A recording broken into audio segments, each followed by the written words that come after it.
If you're a professional woodworker, please, for the love of God, click off this video.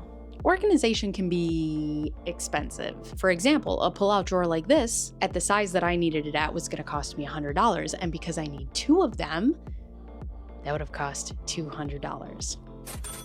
And y'all think I couldn't do no math. So today we're gonna be building a pull-out drawer. I have these cabinets that are so deep that I can never utilize the entire space because I can never get to the back of them. And I've always wanted pull-out drawers because they're fancy. And I like to be fancy, but I am also cheap. What I'm gonna do is deconstruct the shelving unit and make it into a pull-out drawer, and I'm going to take you guys on this adventure with me. But before we get started, my name is Bacon Bears. I'm perpetually at home trying to conquer parenting, organization, and just life at home. 'Tis hard. With that being said, let's get started.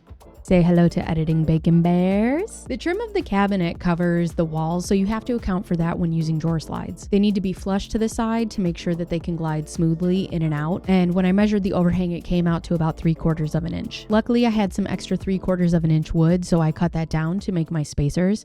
Well, I cut it twice because, you know, math. So after I made sure that they fit in the cabinet, I put the drawer slide up to the spacer just to make sure that it wouldn't hit the trim. I then traced all the holes from the drawer slides onto the wood, so that way, if the slides move while I was attaching them to the wood, I could line them up again to make sure everything was level and even. Something I learned with woodworking is it's always beneficial to make pilot holes, not only so the screws will go in nicely, but because it reduces the chance of you splitting your wood piece, which I did not know. I have split many a wood. Another thing that I've learned is whenever you're using a wood that says, let's say 1 inch by 1.5 inches or 2 inches, the thickness of the board is never really 1 inch. It's typically 3/4 of an inch. Isn't that weird? I'm gonna have to find out why that is. Actually, I'll do that right now. So I found this on Google, and that's because the listed dimensions for lumber are based on the rough sawn thickness of the width of the board as it comes out of the sawmill. And that's before it's planed to make it nice and smooth and uniform in size. The more you know. And the more I know, because I did not know that. After tracing the drawer thickness against the bottom piece, or what used to be my shelf, I measured it real quick to make sure that it was even on both sides. And then I laid down my Craig track saw jig, or it's called the AccuCut. And then I used my circular saw to cut my shelf piece down to the right dimensions. I traced that against the wood that I would be using for my sides, and then was able to miter those down as well. Another tip that I've learned is that you always have to account for what's called the kerf of the blade. These can vary, but the point is, if you directly cut on your measuring line, you'll actually cut some of the wood off that you need. So what I do is I mark my measuring line, and then I put an X on the side that I want to cut. I line my blade up to the measuring line, not on top of it, but to it, and then I cut it off. And that way, you don't lose your measurements. After I cut everything down to the right measurements, I lined up the other half of the drawer slide onto my side piece of the drawer, marked all my spaces, and then attached it the same way I did with the first half.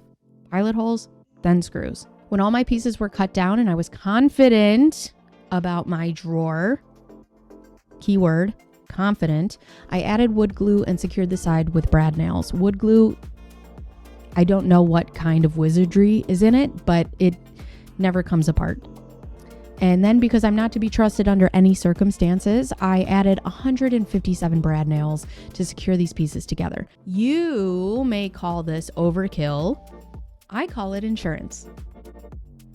After the sides were secured, I was able to tap in the face of the drawer, which fit nice and snug, which felt really good. And then I secured that the same way with glue and nails.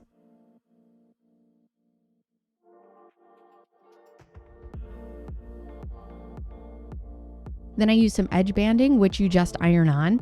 And I used my iron on the hottest setting because you have to activate the glue that's on the back side of the edge banding to get it to attach to the wood. And you can cut it down with a razor blade, or you can like slice the pieces off that don't fit. And the banding gave my project just a much more polished look because it was hiding the fact that I used plywood, and also it hid the fact that I had cut down the shelf.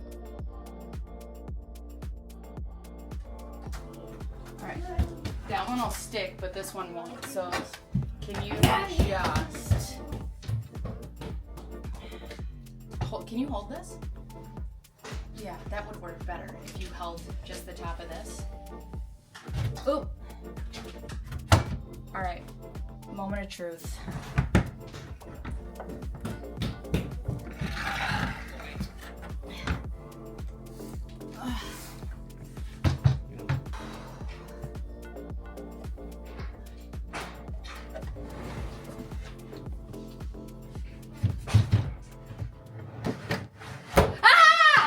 I thought you got your finger stuck Sorry! I did it! I thought you got your finger caught. I did it! Can you believe that? And after we knew my drawer was good, I attached it to the sides of the cabinet, and I used the little pegs that were previously there for the shelf, not only to level out my spacers, but to also give it a little extra insurance to make sure that it didn't fall.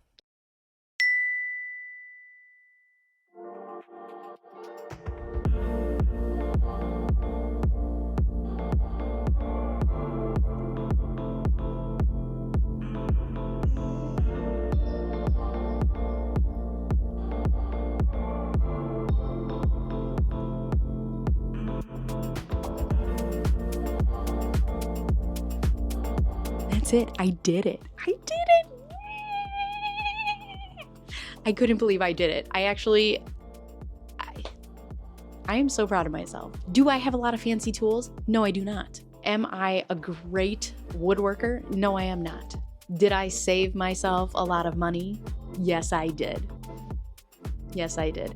When people come over and they're like, oh, where did you get that shelf? I did it. Anyways, if you guys like this video, you should watch more of my videos because fun. Bang your face against the keyboard, press all the buttons, do all the things. And I'll see you next week. I have not heard a crash, bang, boom yet. I mean, there's still time, but not yet, y'all.